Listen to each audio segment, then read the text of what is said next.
Hi friends, எல்லாம் எப்படி இருக்கீங்க? என்ன பார்க்க போகிறோன்னா தயிர் சாதம் கேரட் ரைஸ் தான் செய்ய போகிறோம். செம்ம டேஸ்ட்டாக சூப்பராக செஞ்சிடலாம். வாங்க எப்படி செய்து பார்க்கலாம். இது வந்து ஒரு 2 கப் அளவுக்கு வந்து சூடான சாப்பாடு எடுத்திருக்கேன். இதில் வந்து காய்ச்சாத பால், பச்சை பால் தான் சேர்த்துருக்கேன். 1 கப் அளவுக்கு பச்சை பால் சேர்த்துருக்கேன். இது நல்லா மசிச்சுக்கலாம். சாப்பாடு நல்லா கூழ் மட்டும் மசிச்சு எடுத்துக்கலாம். சாப்பாடு நல்லா கரண்டி வச்சே மசிச்சுக்கலாம், இல்லைன்னா மற்ற இருந்தால் கூட மத்தில் வச்சு மசிச்சுக்கலாம். தயிர் ஒரு 1/2 லிட்டர் வாங்கிட்டு வந்தோம். நேற்று தான் வேணுது 1/2 லிட்டரு. நல்லா கெட்டியான தயிர். அதை கொஞ்சம் சேர்த்துக்கலாம்.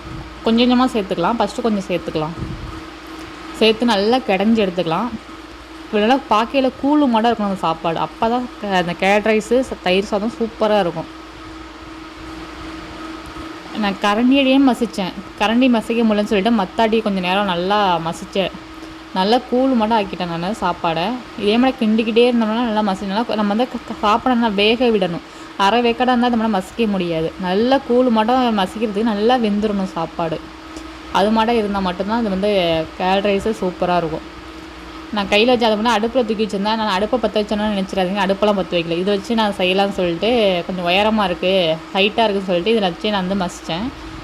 நானும் இங்கே தூக்கி மசிச்சு பார்க்குறேன், அங்கே தூக்கி மசிச்சு பார்க்குறேன். எப்படியோ ஒரு வயதில் மத்தாடி மசித்ததுக்கு அப்புறம் தான் நல்லா மசிச்சுட்டேன். நான் பாக்கியில் கூழ் மட்டும் செஞ்சுட்டேன். நான் தயிர் சேர்த்து கொஞ்சம் பால் சேர்த்து நல்லா கூழ் மட்டும் ஆக்கிட்டேன். உங்கள் பார்த்தாலே தெரியும் எந்த அளவுக்கு நான் ஆக்கியிருக்கேன்னு பாருங்கள். செம்மையாக இருக்குது பாக்கையிலேயே. நான் என்ன பண்ணேன்னா, பால் கொஞ்சம் நிறைய சேர்த்துட்டு தயிர் நிறைய சேர்த்துக்கிட்டேன். தயிர் சேர்த்து நல்லா மற்ற வச்சு மசிச்சனால இந்த அளவுக்கு வந்துருச்சு எனக்கு. இப்போ தான் உப்பு போட்டிருக்கோம். இப்போ வந்து இதில் வந்து கொஞ்சம் கொஞ்சம் பொருள் சேர்த்துக்கலாம். என்ன பொருள்னால், கேரட்டு, மாங்காய், இது மாதுளை பழம், இதெல்லாம் உரிச்சு வச்சுருக்கேன். இதெல்லாம் சேர்க்க போகிறேன். இதெல்லாம் சேர்த்தா இன்னும் சுவை சூப்பராக இருக்கும்.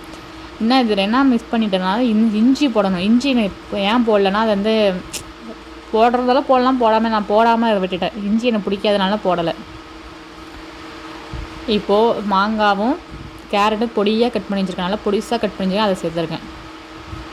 இது வந்து ஒரு தாளிப்பு கொடுத்தலாம். ஏன் தாளிக்கிறோம்னா, குழந்தைங்களுக்கு கொடுக்கும்போது சளி பிடிக்குதுன்னு சொல்லுவாங்க. அதனால வந்து தாளிச்சிட்டோம்னா சளி பிடிக்காது. அதனால் தாளிச்சிட்டேன். குழந்தைங்களுக்குலாம் கொடுக்க போகிறது கிடையாது, நான் தான் சாப்பிட போகிறேன். இருந்தாலும் தாளிச்சாலே ரொம்ப பிடிக்கும்னு சொல்லிட்டு தாளித்தேன். இது வந்து வரமிளகாவும் போட்டுக்கலாம், பச்சை மிளகாவும் போடலாம். நான் எதையுமே சேர்க்கலை.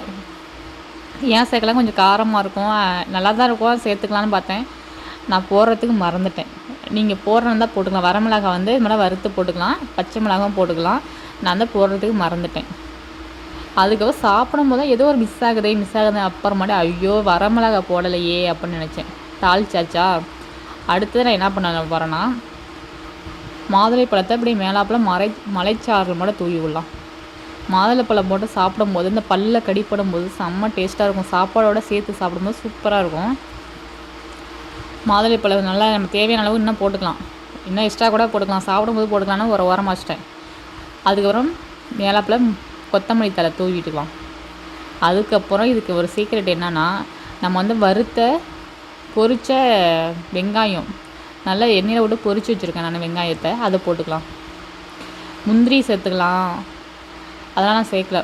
திராட்சை இருக்குல்ல, அது கூட சேர்த்துக்கலாம், அது நல்லா தான் இருக்கும். இது வந்து வெங்காயம் செம்ம டேஸ்ட்டாக மாதிரி பொரிச்சு போட்டிங்கன்னா வேறு டேஸ்ட்டு வேறு லெவல் சூப்பராக இருக்கும். தயிர் சாதத்துக்கு பாக்கிலே எவ்வளோ சூப்பராக இருக்குது பாருங்கள்.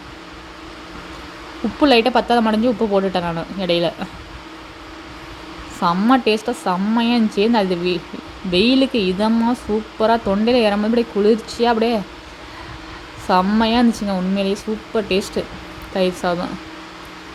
எனக்கு தயிர் சாதம்னா அவ்வளோ பிடிக்கும். நான் ஸ்கூல் போகும்போது சரி, எப்பொழுதுமே எங்கள் அம்மா தயிர் சாதம் செஞ்சு தருவாங்க. தயிர் சாதம் எங்கள் வீட்டில் எல்லாருக்கும் பிடிக்கும். தயிர் சாதம் அவ்வளோ உயிர், ஃபேவரட். என்னோடய ஃபேவரட்னு தயிர் சாதம். ஹோட்டல் போனது தயிர் சாதம் முதல்ல கேட்பேன். தயிர் சாதம் இருக்கான்னு கேட்டு தான் மற்ற சாப்பாடு நான் சொல்லுவேன். ஃபஸ்ட்டு தயிர் சாதம் தான் எனக்கு அவ்வளோ ஃபேவரெட்டு. ரொம்ப பிடிக்கும் எனக்கு தயிர் சாதம். செம்மையான தயிர் சாதம் எனக்கு ரெடி ஆகிடுச்சு. பாக்கியில் எவ்வளோ சூப்பராக இருக்குது பாருங்கள். அதுதான் மாங்காய், அந்த கேரட்டு, மாதுளை இதெல்லாம் சேர்த்து சாப்பிடும்போது வேறு லெவலில் செம்ம டேஸ்ட்டாகவே இருக்கும். அவ்வளோதான், முடிஞ்சிச்சு இன்றைக்கியோட சாப்பாடு. இது எக்ஸ்ட்ரா வந்து ரசம் பொரியல் வந்து புடலங்காய் பொரியல் செஞ்சுருக்கேன் ரசம் வச்சு. இது வந்து எனக்கு மட்டும்தான் தயிர் சாதம்.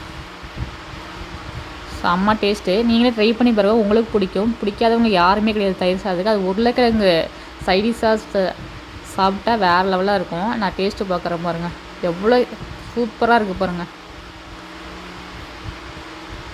உருளைக்கிழங்கு தான் ஒரு மிஸ்ஸிங் தயிர் சாதத்துக்கு. வேறு லெவலில் சூப்பராக இருந்துச்சு. கண்டிப்பாக ட்ரை பண்ணி பாருங்கள். ட்ரை பண்ணி பார்த்துட்டு எப்படி இருக்குன்னு கமெண்ட்டில் சொல்லுங்கள். இந்த வீடியோ பிடிச்சா லைக் பண்ணி ஷேர் பண்ணி சப்ஸ்கிரைப் பண்ணுங்கள். இதே போல் அடுத்த வீடியோவில் பார்க்கலாம். Okay, by.